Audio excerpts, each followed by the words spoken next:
आकाशवाणी मुंबई. दर्शना जोगदनकर प्रादेशिक बातम्या देत आहे. ठळक बातम्या. बिरसा मुंडा जयंतीनिमित्त येत्या बुधवारी नंदुरबारमध्ये आयोजित जनजाती गौरव दिन कार्यक्रमात होणार विकसित भारत संकल्प यात्रेचा राज्यस्तरीय प्रारंभ. पीएम कुसुम योजनेत राज्याचं पहिलं स्थान हा शेतकरी हिताच्या योजनांच्या अंमलबजावणीबाबत बांधिलकीचा प्रत्यय असल्याचं मुख्यमंत्र्यांचं प्रतिपादन. आपल्याला जीवे मारण्याची धमकी मिळत असल्यानं पोलीस संरक्षण वाढवण्याची विरोधी पक्षनेते विजय वडेट्टीवार यांची मागणी. आणि मुंबई शेअर बाजाराच्या निर्देशांकात आज 326 अंकांची घसरण. भगवान बिरसा मुंडा यांच्या जयंतीनिमित्त 15 ते 17 नोव्हेंबर दरम्यान नंदुरबारमध्ये जनजाती गौरव दिवस आणि राज्यस्तरीय आदिवासी सांस्कृतिक महोत्सव आयोजित केला आहे. येत्या बुधवारी राज्यपाल रमेश बैस यांच्या हस्ते आणि मुख्यमंत्री एकनाथ शिंदे यांच्या उपस्थितीत या महोत्सवाचं उद्घाटन होणार आहे. आदिवासी विकास मंत्री डॉ. विजयकुमार गावित यांनी आज नंदुरबारमध्ये बातमीदारांना याबाबत माहिती दिली. या कार्यक्रमाच्या वेळीच विकसित भारत संकल्प यात्रेचा राज्यस्तरीय प्रारंभ केला जाणार आहे. प्रधानमंत्री नरेंद्र मोदी हे झारखंडमधून विकसित भारत संकल्प यात्रेचा प्रारंभ करणार असून व्हर्च्युअल पद्धतीनं या कार्यक्रमाचं उद्घाटन व्यासपीठावरून मान्यवरांच्या हस्ते होणार असल्याचं गावित यांनी सांगितलं. आदिवासी बांधवांच्या विविध विकासात्मक योजना त्यांच्यापर्यंत पोचवाव्यात, त्यांचा प्रचार प्रसार व्हावा, या योजनांचा लाभ गरजू आदिवासी जनतेला व्हावा, यासाठी ही यात्रा उपयुक्त ठरेल असा विश्वास त्यांनी व्यक्त केला. राज्यस्तरीय आदिवासी सांस्कृतिक महोत्सवात राज्यभरातली 32 आदिवासी कला पथकं आपली कला सादर करतील. आदिवासींच्या हस्तकला वस्तूंचे प्रदर्शन आणि विक्री देखील या महोत्सवात होणार आहे. त्यासाठी 200हून अधिक स्टॉल उपलब्ध करून दिले आहेत. सर्वांनी या महोत्सवाचा लाभ घ्यावा असं आवाहन गावित यांनी केलं. पीएम कुसुम योजनेत देशात पहिलं स्थान पटकावून महाराष्ट्रानं शेतकरी हिताच्या योजनांच्या अंमलबजावणीबाबत आपल्या बांधिलकीचा प्रत्यय आणून दिला आहे, असं मुख्यमंत्री एकनाथ शिंदे यांनी म्हटलं आहे. या कामगिरीबद्दल त्यांनी राज्याच्या ऊर्जा विभागाचं कौतुक केलं.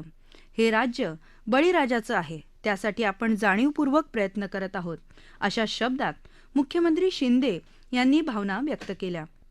केंद्र शासनानं कुसुम योजनेअंतर्गत राज्यांना 9,46,471 सौरपंप बसवण्यासाठी मान्यता दिली आहे. देशात यापैकी एकूण 2,72,916 सौरपंप स्थापित झाले. सर्वात जास्त 71,958 सौर कृषी पंप महाराष्ट्रात महाऊर्जांमार्फत बसवण्यात आले आहेत, तर पुढील 5 वर्षासाठी 5 लाख कृषी पंपांना मान्यता मिळाली आहे. आशिया आणि प्रशांत क्षेत्रासाठी जागतिक पशु आरोग्य संघटनेची 33वी परिषद आज नवी दिल्लीत सुरू झाली. या परिषदेत भारतासोबत 36 देशांचे प्रतिनिधी, प्रादेशिक आणि आंतरराष्ट्रीय संस्थांचे वरिष्ठ अधिकारी आणि खाजगी क्षेत्रातले वरिष्ठ सदस्य तसंच खाजगी पशुवैद्यकीय संस्था सहभागी होत आहेत. जनावरांना रोगमुक्त करण्यासाठी सामूहिक आणि नाविन्यपूर्ण प्रयत्नांची गरज आहे, असं मत्स्य व्यवसाय, पशुसंवर्धन आणि दुग्ध व्यवसाय राज्यमंत्री संजीव बल्यान यांनी या परिषदेला संबोधित करताना व्यक्त केलं. गोंडवन भागात आदिवासींच्या कल्याणासाठी आयुष्य वेचणाऱ्या राजमोहिनी देवी यांचा गौरवपूर्ण उल्लेख प्रधानमंत्री नरेंद्र मोदी यांनी आपल्या मन की बातमध्ये केला होता. गौंडवनात 1951 मध्ये दुष्काळामुळे अन्नधान्याची मोठी टंचाई आणि असंतोष निर्माण झाला होता. त्यावेळी महात्मा गांधीजींपासून प्रेरणा घेऊन राजमोहिनी देवी यांनी लोकचळवळ उभारली. आदिवासी समाजातल्या अंधश्रद्धा आणि इतर वाईट सवयींचं निर्मूलन करण्यासाठी तसंच शिक्षण प्रसारासाठी त्यांनी कार्य केलं. बापू धर्म सभा आदिवासी सेवा मंडळ या संस्थेच्या रूपानं आजही ही चळवळ बिहार, उत्तर प्रदेश आणि छत्तीसगडमध्ये कार्यरत आहे. राजमोहिनी देवी यांना सरकारनं 1989 मध्ये पद्मश्रीनं सन्मानित केलं होतं. आकाशवाणी मुंबईच्या प्रादेशिक वृत्त विभागातर्फे यंदाच्या दिवाळीत श्राव्य दिवाळी अंक दीपवाणी प्रसिद्ध करण्यात आला आहे. त्याचा पॉडकास्ट विविध डिजिटल मंचांवर उपलब्ध आहे.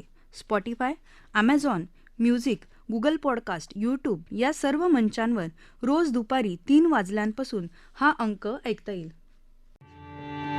नमस्कार मंडळी, सर्वांना दीपावलीच्या खूप खूप शुभेच्छा.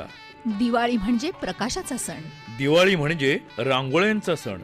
दिवाळी म्हणजे फटाक्यांचा सण. दिवाळी म्हणजे चविष्ट फराळाचा सण. आणि हो, दिवाळी अंकांच्या रूपानं साहित्यिक फराळाचाही.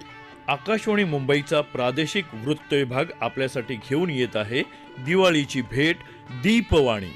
प्रादेशिक वृत्त विभागाचा श्राव्य दिवाळी अंक Deepvani. Spotify, Amazon music, Google podcast या सर्व फोरमवर उपलब्ध. अवश्य ऐका दीपवाणी. या प्रादेशिक बातम्या आकाशवाणीच्या मुंबई केंद्रावरून देत आहोत.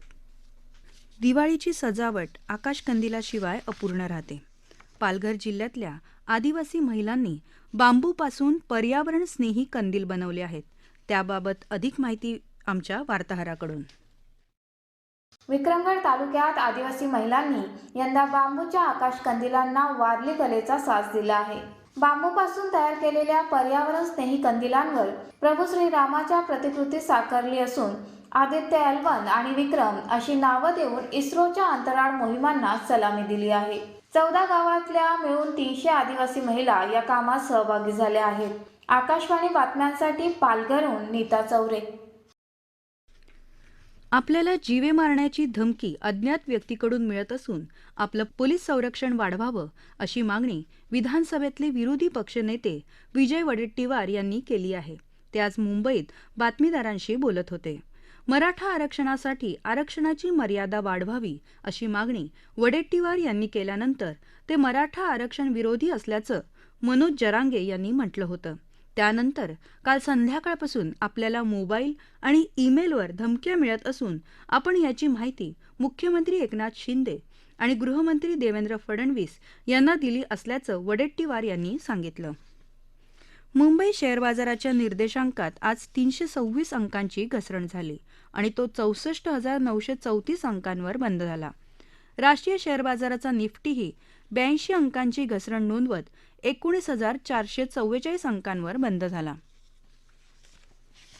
नांदेड इथल्या श्री सचखंड गुरुद्वारा बोर्डाचे माजी सचिव तसंच कामठा बुद्रुकचे माजी सरपंच सरदार रणजितसिंह कामटेकर यांचे आज हृदयविकाराच्या धक्क्यानं निधन झालं. ते 65 वर्षांचे होते. गुरुद्वारा बोर्डाच्या माध्यमातून त्यांनी अनेक समाजोपयोगी उपक्रम राबवले होते. सरपंच संघटनेच्या माध्यमातून त्यांनी जिल्ह्यातल्या सरपंचांचे प्रश्न राज्यस्तरावर मांडले होते. कामठेकर यांच्या पार्थिवावर उद्या मंगळवारी सकाळी 10 वाजता नांदेडमध्ये नगिना घाट इथं अंत्यसंस्कार करण्यात येणार आहेत. महात्मा ज्योतिबा फुले संशोधन आणि प्रशिक्षण संस्थेमार्फत घेण्यात येणाऱ्या राज्य सेवा पूर्व प्रशिक्षण प्रवेश परीक्षेचा अंतिम निकाल विद्यार्थ्यांच्या आक्षेपांच्या निराकरणानंतरच लावणार असं संस्थेनं स्पष्ट केलं आहे. 25 आणि 26 ऑक्टोबरला ही परीक्षा झाली होती. या चाळणी परीक्षेच्या उत्तरपत्रिका प्रसिद्ध करून विद्यार्थ्यांकडून आक्षेप मागवले होते. गेल्या 24 तासात कोकण आणि मध्य महाराष्ट्रात बऱ्याच ठिकाणी तर विदर्भात काही ठिकाणी किमान तापमानात किंचित वाढ झाली. येत्या 2 दिवसात राज्यात सर्वत्र हवामान कोरडं राहील असा पुणे वेधशाळेचा अंदाज आहे. ठळक बातम्या पुन्हा एकदा. बिरसा मुंडा जयंतीनिमित्त येत्या बुधवारी नंदुरबारमध्ये आयोजित जनजाती गौरव दिन कार्यक्रमात होणार विकसित भारत संकल्प यात्रेचा राज्यस्तरीय प्रारंभ. पीएम कुसुम योजनेत राज्याचं पहिलं स्थान हा शेतकरी हिताच्या योजनांच्या अंमलबजावणीबाबत बांधिलकीचा प्रत्यय असल्याचं मुख्यमंत्र्यांचं प्रतिपादन. आपल्याला जीवे मारण्याची धमकी मिळत असल्यानं पोलीस संरक्षण वाढवण्याची विरोधी पक्षनेते विजय वडेट्टीवार यांची मागणी. आणि मुंबई शेअर बाजाराच्या निर्देशांकात आज 326 अंकांची घसरण.